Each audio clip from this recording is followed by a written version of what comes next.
Kwa nini uhangaike kutumia application moja wakati simu yako inaweza kutumia application mbili kwa wakati mmoja? Split screen kwenye simu za Android ni feature ambayo inakuwezesha kuseti kuangalia application mbili kwa wakati mmoja. Yaani unaweza kuwa unaangalia YouTube wakati unamjibu bosi wako message. So leo nitakuweka uwanja namna ya kuseti split screen kwenye simu za Android. Njoo nikuweke uwanja. Kwenye simu yako ya Android utaenda sehemu ya settings, na kila simu iwe Samsung, OnePlus zinatofautiana sehemu ya kuipata split screen. Kwa hiyo kirahisi zaidi nenda kwenye search bar.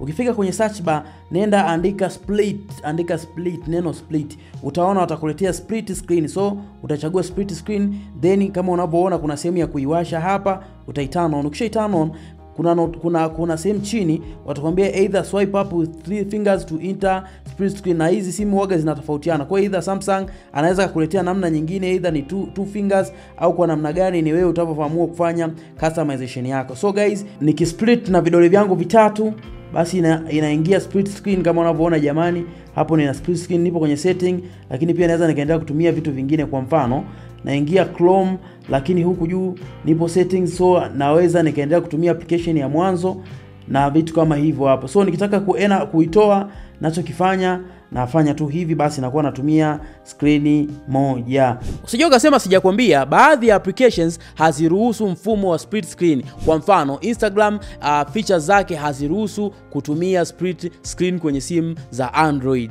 So guys, split screen ni kama vichwa viwili kwenye mwili mmoja ambao vinaoperate kwa pamoja. So guys, for tech news like this hakikisha umefollow page yetu for more.